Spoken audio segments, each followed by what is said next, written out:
This is the house I get to live in. I say that I get to live in this house because the church provides it for their pastors as a place for them to live. It was finished in 1895, as in 1895. And it didn't always used to be here, actually.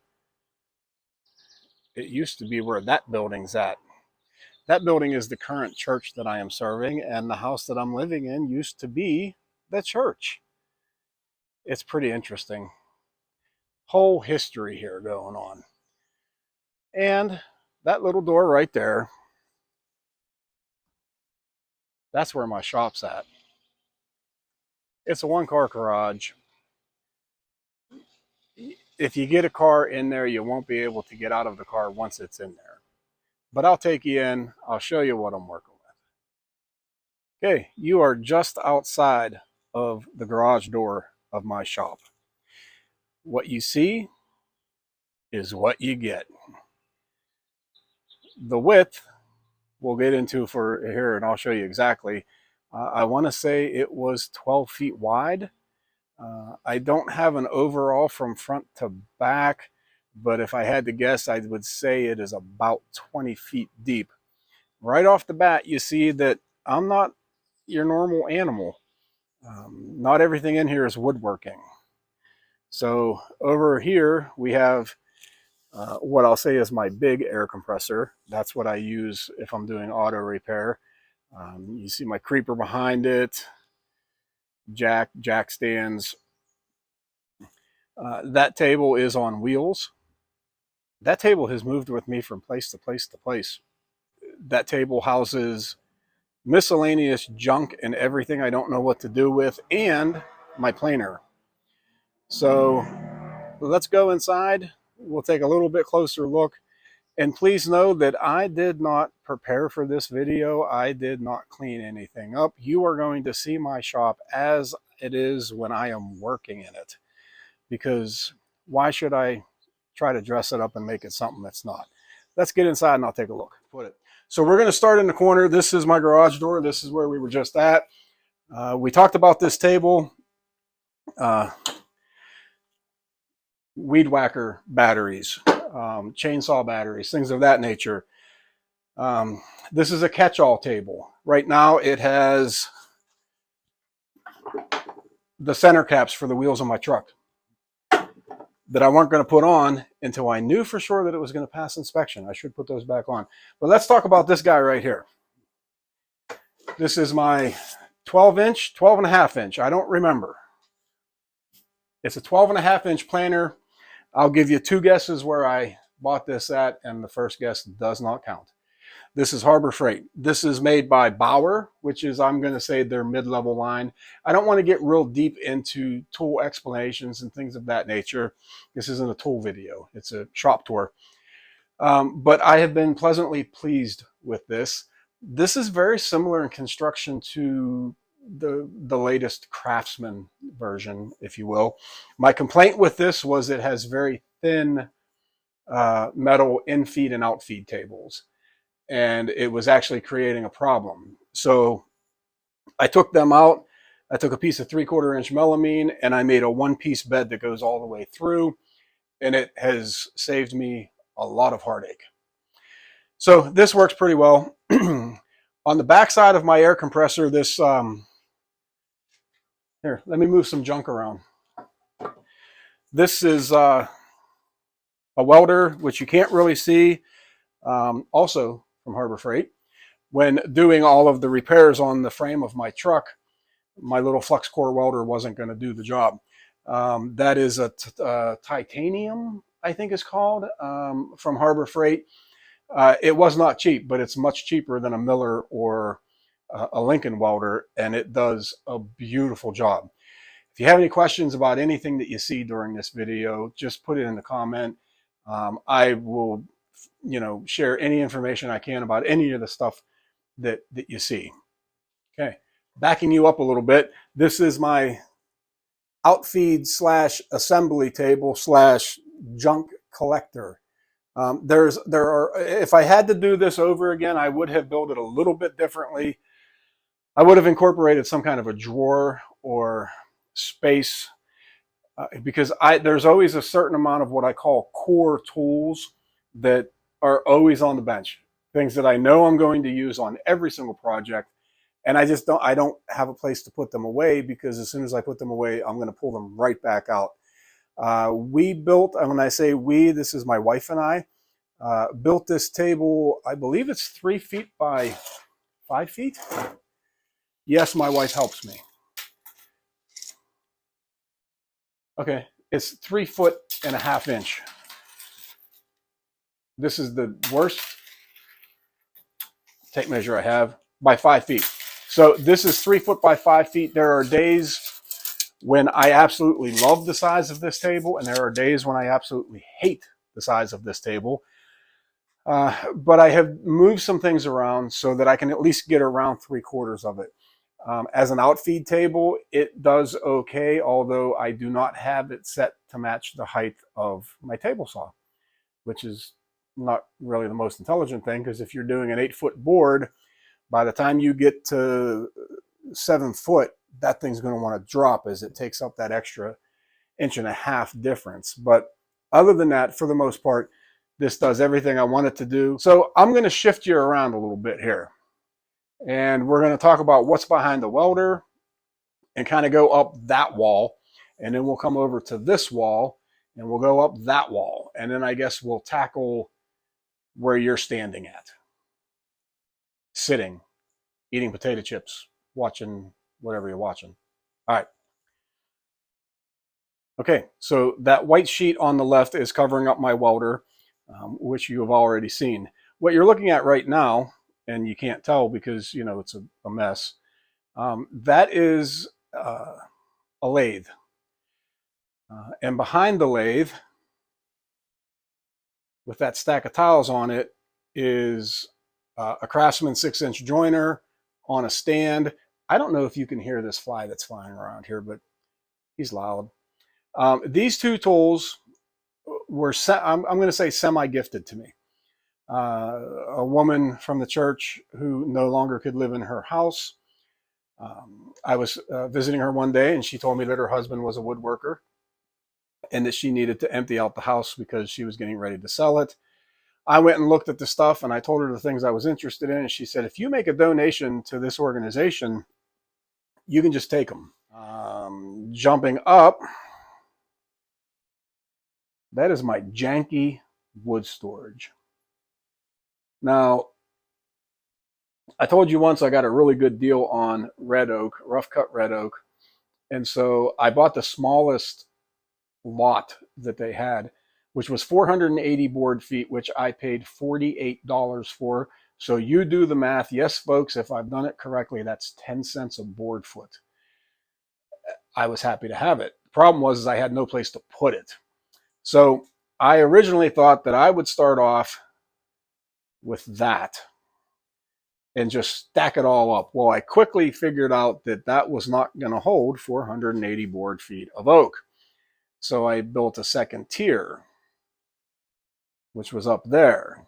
And I started stacking it on there, and I heard a creak, and not a nice trickle like a creak, but a creak like the whole thing was going to collapse on me, which is why I have two 8-foot 2x4s on this obscene angle that are basically supporting all of that. Now, that's not even all of it. I still have some out in the shed. I picked the straightest and best and brought it in here. Now, it's not 480 board feet anymore. I've done quite a few oak projects, and so it has come down some. I did have an engineer stop by. Actually, he helped me move the joiner and the planer, and he wouldn't stand underneath of that for very long, and I'm not sure what that meant, but he's the engineer and I'm not. So, you know, there you go. Okay, so now we're in what I call the back part of the shop. And so, as I said before, I am a mechanic and a woodworker, and so that black box there, that's all my mechanics tools. The wire shelving rack above it has mostly we'll say auto care stuff. different greases, cleaners, stuff like that. Up above that are 2 more wire racks. And there's a funny story about this. So when I first got into woodworking, someone told me that the local hardwood dealer had a scrap pile. They're offcuts. They dumped them out in the parking lot, and anyone could come in and look through them and take what they wanted. And I thought that was just the greatest thing in the world. And so I went and I gathered. But for the most part, it's probably going to become firewood next winter. Okay, moving around this way. This is the back wall. You'll see to the left of the noisy fan that is always on, which isn't right now. That's odd. Anyway, there are 4 of my longest clamps right there. Those are, again, Harbor Freight clamps. And they work beautiful for what I use them for. Yes, your eyes do not deceive you. I have 2 drill presses. The one on the left is a Harbor Freight model. It is the cheapest model that they have. And then a different lady from a different church, whose husband was also a woodworker, was selling her house. Do you see a theme here? Do you see a theme happening? Well, she invited me to come up and just look over what was there, and I could take whatever I wanted. And here was this Delta 8-inch drill press. It needed a switch. It was the only thing it needed. I got a switch, put it in there. It works beautiful, absolutely beautiful. So moving on this way, we're going to come up a little bit. So now you get into sort of the miscellaneous junk area. Okay, below that bench in the very back portion is a bottom, I call it a bottom box. Normally there would be things, other boxes stacked on top of it. That has mostly like household tools and odds and ends. Yes, that is a kerosene heater sitting there. It sits there all of the time. And in the winter time, it keeps me warm. It's the most cost-effective way I have found to heat the shop in the wintertime months. And I am in northern Pennsylvania, and it does a pretty good job, which is why that goofy fan is sitting there, because it circulates the heat. Behind the kerosene heater, covered up in a blanket, is a generator, because I hate being without electricity. So it's not something that I use all the time, but when I need it, wow, is it nice to have. Starting in the left-hand corner hanging are some more of those Harbor Freight clamps. That is my rigid belt sander, oscillating tool sander thing. Just above that is where, at the moment, I am keeping some stain and some finishes. Moving back down to the bench. Okay, so the belt sander, and then coming this way is my bandsaw with the broken bandsaw blade. Again, this is a Harbor Freight model. It's a 9-inch bandsaw. For what I do, it's fine. It's absolutely fine. I don't have any problems with it, except that I tried to make it do something that a bandsaw is not supposed to do, and I broke the blade. My fault, not its fault. I am going to show you something here that most people don't get to see. If you watch my videos in the past, you know that behind the miter saw is a void, an area. And you've heard me talk about my dungeon basement. These steps go down to the basement. I don't use the basement for anything. It's a damp basement. And so I don't store anything down there. And unfortunately, these steps are taking up 4 feet of prime real estate, but it's not anything I can do about it. I'm going to get to this in a second, but I will show you that I've taken a pallet and I've run it across the opening of the base of the steps. And that adds some storage for me for some stuff I'll talk about here in a second. But that's my dungeon down there that I don't go into. Okay. So that little landing there is where you were just at, looking down at the steps. That is my Rockler dust collector, 3/4 horsepower dust collector. I just did a video on that. But that'll sort of give you an idea as to what the whole thing looks like. Also up here is just a small rack for some longer pieces of scrap lumber that I have. um, that I just, can't throw away. Above the dust collector is, I think, the smallest TV known to man. Um, the PGA Open is on right now, which is why that's on. Below that, in that little box, is an Alexa, and she plays music for me. She's turning blue because she wants me to do something. Anyway, she plays music for me, except for when I'm filming, because you can't do that. Copyright and whatnot. Okay, over here is my, oh, yeah, my miter saw. So let me come over here and talk about this for a minute. It's also a hanger for my dust collection hose. This was given to me by a really, really super duper great guy, super friend, guy who is no longer with me, and I miss him just a little bit more every day. I actually borrowed this saw off of him probably 8 years ago now.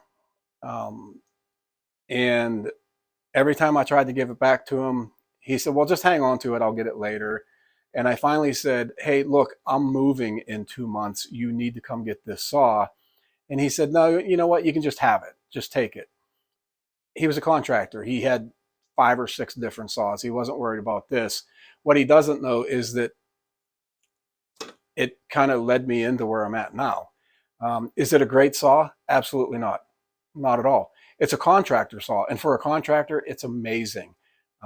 It's a Craftsman 7 1/4. I have squeezed up to, I think, an 8-inch blade on it. They probably don't recommend it, but I still have my fingers, and so that's okay. This basically now gets used simply for cutting boards to rough length. At that, I try not to use it for any kind of precise cutting because it's not always the most accurate thing in the world, but I will never, ever get rid of this. This might be the one tool that I've showed you that has sentimental value to me. So let's get to this. Okay, this is my storage area. That is the pallet that I said I strung over the stairs just so I'd have some room to put stuff. That has none of that has anything to do with woodworking. The totes are things that never got unpacked when I moved. Behind that is some boxes of stuff from my old garage that I didn't have any place to put. There is miscellaneous camping gear because we used to camp. It's where my garbage can sits, and the man door exit, which is next to the garage door. Behind the blue tarp is probably the most important thing in this shop, and that is my golf clubs and my wife's golf clubs. And they are always covered up with a tarp because I don't want them to be all dusty. So below the workbench area, it's not an area, it's a workbench. I left that open basically just to be able to put some more tools down there. And so what I keep down there is my benchtop joiner that I use more than anything else. I also keep my router table under there, which again is Harbor Freight because everything else is too. It does a pretty decent job for what it is, but that's basically that area there. And then that brings us to what some woodworkers say, the heart of the shop. Well, I guess you could say that. Let me go ahead and walk over here. You wouldn't tell that this is my favorite tool because it's a mess, but it's a mess because it is my favorite tool. This is a Delta 36725 T2. Maybe. It's a bunch of numbers and then T2. This is the saw that 2 years ago went on sale for like half price, and I didn't need a saw then. And then once that 2-week period was up and it went back to regular price, my table saw broke and I needed a saw. I absolutely love this saw. It is some would consider it a budget saw. It is considered a contractor saw because it's on wheels, but this thing has done everything I have asked it to do. It has cut every kind of weird wood that I have ever asked it to cut. I have heard complaints about the fence system on this. As long as you keep an eye on it, every fence is adjustable. So it does what I need it to do. It does it well, and it does it with plenty of power. And I might say that the dust collection isn't all that bad on this. They could improve it without a doubt, but it's really just not bad at all. So folks, that's it. That is my shop. It is not big. It's not the smallest shop I've ever seen on YouTube. I will tell you that. There are folks that have much smaller shops than this. I am very happy to have this workspace. If you work in a small shop, it's all about organization, which, in case you haven't noticed it, I ain't got a whole lot of. It is about having the right tools, the tools that you use, and not having tools laying around that you don't use. I would have more room if I had some tools out of here that I don't use. But it works for me. I can build little tiny small things, or I can build tables. I can build what I need to build in here simply by moving a couple of things around when I need to. But hopefully you got something out of this. If nothing else, just how not to set your shop up. Maybe that's what this video is about. I don't know how often I'll do these shop videos. Maybe I'll do another one next year, and hopefully it's a little more organized whenever I do it. In the meantime, folks, I hope you enjoyed it. If you like this kind of content, most of the time it's a build video. I've had a couple of busy weeks and I didn't have a chance to get a project video together. But most of the time it's projects.